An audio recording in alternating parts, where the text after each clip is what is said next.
Hello friends, कैसे हैं आप। आज बात करेंगे हम हाउसवाइफ के बारे में।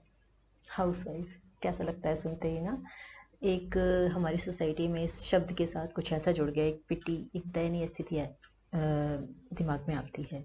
इवन जो हाउसवाइफ खुद हैं वो भी जब अगर सोसाइटी की और दूसरी अदर वर्किंग वुमेन्स को देखती हैं तो उनको खुद को अपने लिए ऐसी ही फीलिंग्स आती हैं कि बहुत एक पिटी, एक दयनीय और एक ऐसे कि जैसे कि वो तो किसी लायक ही नहीं है। कुछ ऐसी फीलिंग्स वो अपने अंदर लेकर आती हैं जो कि सच नहीं है।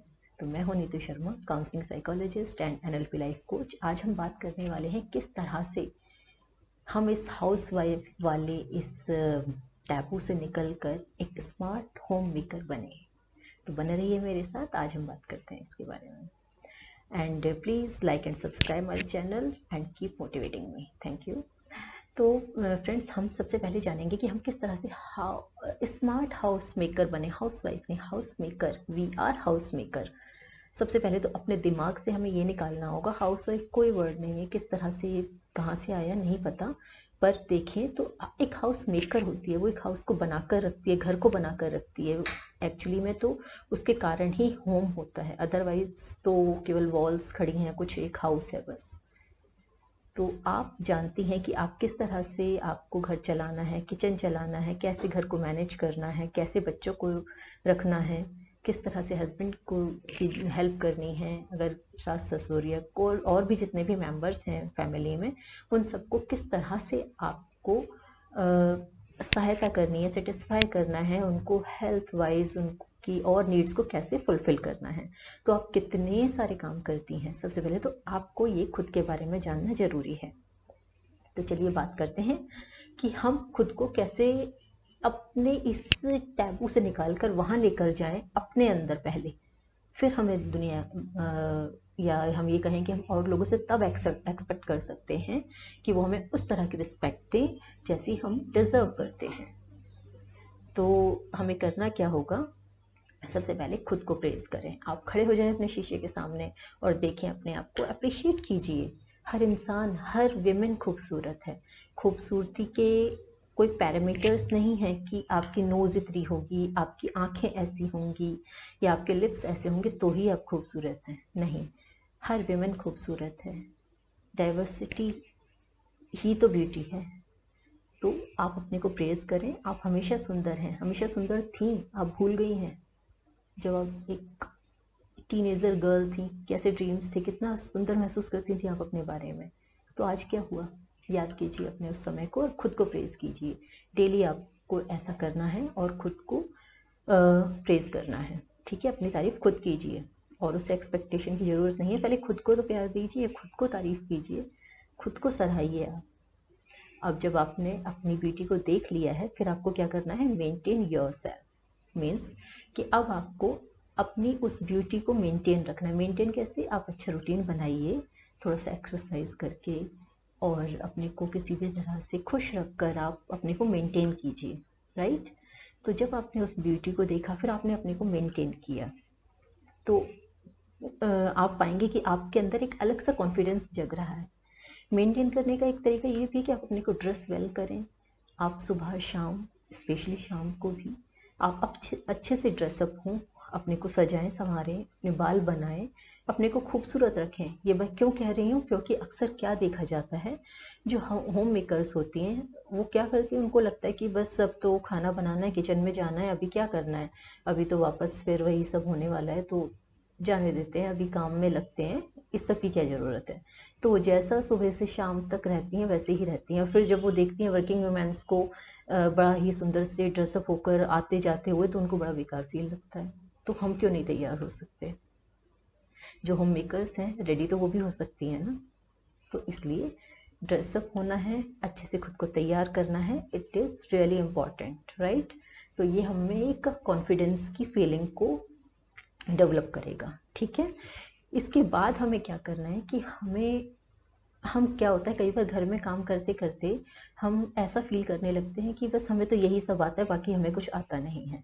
पर ऐसा नहीं है, आपको ऑलरेडी बहुत कुछ आता है, आप पढ़ी लिखी हैं, पर कहीं ना कहीं वो आप पीछे छोड़ दिया है उसे आपने, और अपने को उससे इतना अलग कर दिया है कि आपको ऐसा लगता है कि आप वो सब नहीं कर पाएंगी जो बाकी लोग कर रहे हैं, बल्कि ऐसा नहीं है।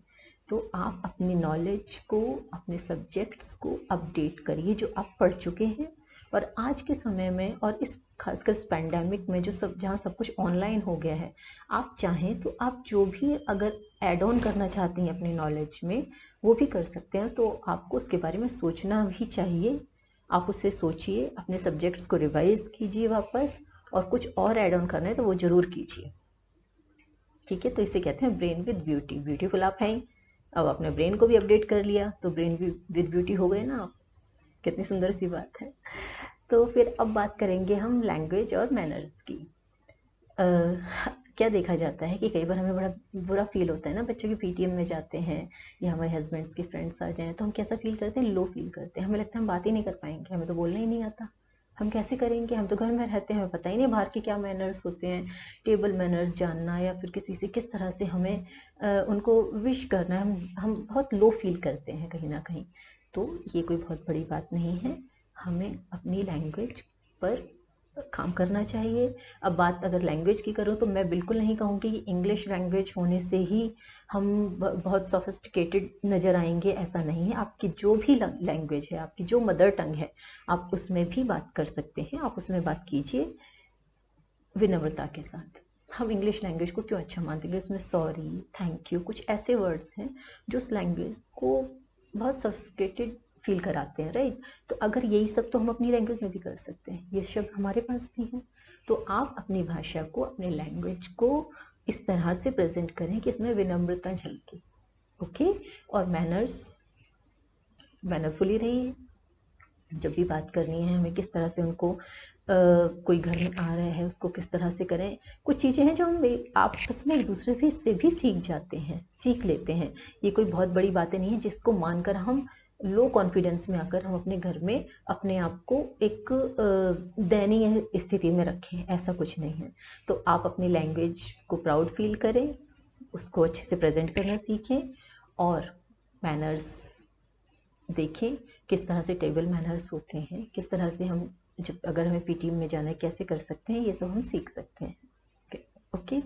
तो बात हुई, अब बात करेंगे कि मैनर्स और लैंग्वेज की जब हम बात कर रहे हैं तो मैं यहाँ एक ही चीज़ कहना चाहूँगी, हम सबके पास एक मैजिक वैंड है, हम सभी के पास, वो है स्माइल।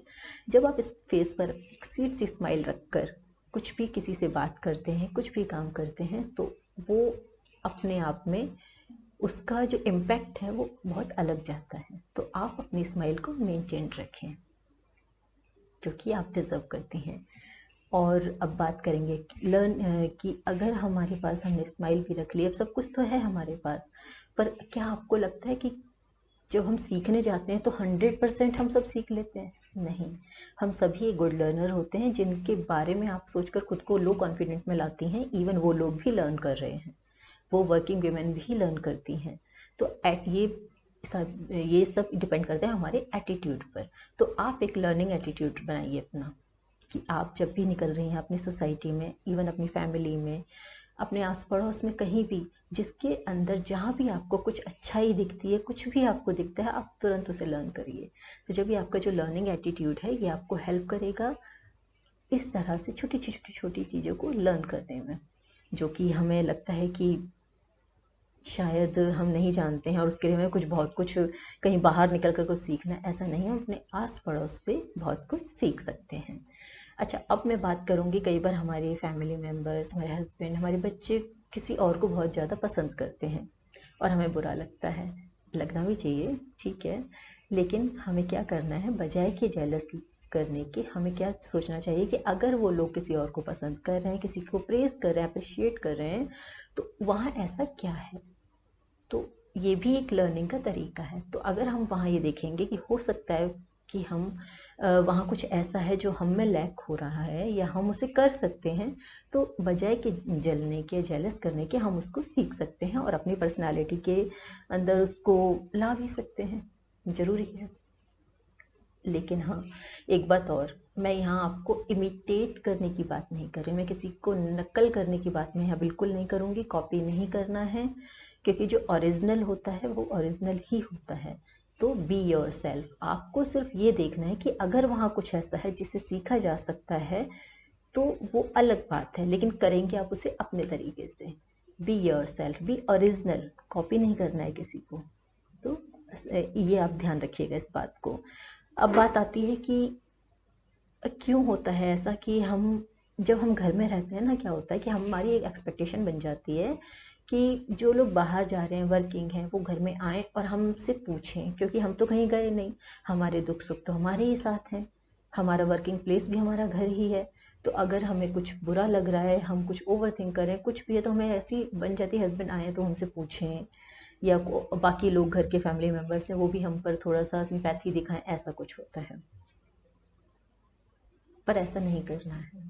हमें करना क्या है कि हमें अंडरस्टैंड करना है। ये जो माइंड में एक चीज़ है ना कि हम तो घर में हम बेचारे हैं, इसको माइंड से निकालना है। और ये जितने भी पॉइंट्स पर हमने बात की, जब हम ऐसा करेंगे तो हम पाएंगे कि हमारे अंदर से ये सब चीज़ें निकल चुकी हैं, हम भी एक रिसोर्सफुल स्टेट में आ गए हैं। तो हम दूसरों से एक्सपेक्ट करने के बजाय हम उनको अंडरस्टैंड करना शुरू करेंगे। तो इस यहाँ क्या आ रहा है कि अंडरस्टैंड अदर्स। कोई भी बात होती है किसी भी तरह से, तो बजाय कि हम उसको रिएक्ट करें, पहले हमें उसको अंडरस्टैंड करना चाहिए कि क्या जैसा एक्सपेक्ट मैं कर रही हूँ क्या ये भी करते हैं मुझसे एक्सपेक्ट, ऐसा तो नहीं है। तो आप पाएंगे कि आप में जो एक सैडनेस आ जाती है कि मुझे नहीं मिल रहा है, वो नहीं आएगी। अच्छा, अंडरस्टैंड करने के लिए सबसे पहली जो रिक्वायरमेंट होती है वो है बी अ गुड लिसनर। आपको किसी को अंडरस्टैंड करना है तो उसको पहले सुनना होगा, राइट। सुनना मीन्स कि आप उसको सुन रहे हैं और आप उसको रियलाइज़ करा रहे हैं कि यस, आप सुन भी रहे हैं और अंडरस्टैंड भी कर रहे हैं। तो आप पाएंगे कि जो रिएक्शंस होते थे जिनके कारण मिसअंडरस्टैंडिंग क्रिएट होती थी, और उसके कारण फिर लोग ऐसा बोल देते थे कि तुम्हें तो कुछ समझ में ही नहीं आता है, तुम तो सिर्फ घर में ही रह सकती हो, घर में ही चीज़ें समझ सकती हो, फिर वैसा नहीं होगा। क्योंकि आपके लिए भी ठीक है, फिर और लोगों को भी समझ में आएगा कि you can understand each and everything in them also, right. तो फ्रेंड्स, मुझे ऐसा लगता है कि आज हमने बात की है कि हम किस तरह से बन सकते हैं एक स्मार्ट हाउसवाइफ। तो कितने छोटे छोटे से पॉइंट्स हैं, सी इसमें कुछ बहुत अलग नहीं करना है, बस ये कुछ छोटी सी बातें हैं जिनका ख्याल रखकर हम अपनी लाइफ को एक अलग लेवल पर लेकर जा सकते हैं। और याद रखिए, आप हाउसवाइफ नहीं हैं, आप होम मेकर हैं। Home maker means home manager. आप मैनेज कर रही हैं हर चीज़ को, घर को मैनेज कर रही हैं, अपने बच्चों के एजुकेशन को मैनेज कर रही हैं, आपके हस्बैंड की लाइफ मैनेज हो रही है, और आपके जो फैमिली मेम्बर्स हैं, आपकी जो रिस्पॉन्सिबिलिटीज़ हैं, आप उनको कंप्लीटली परफॉर्म करते हुए पूरे घर को मैनेज कर रही हैं। तो आप एक हाउस मैनेजर हैं, हाउस वाइफ नहीं हैं। तो आज से और अभी से इन छोटे छोटे पॉइंट्स को अपनी लाइफ में लाइए और एक स्मार्ट विमेन की तरह से लाइफ जिए। Thank you so much for being with me in this video, and मिलते हैं फिर अगले वीडियो में। Please like and subscribe my channel. Thank you so much.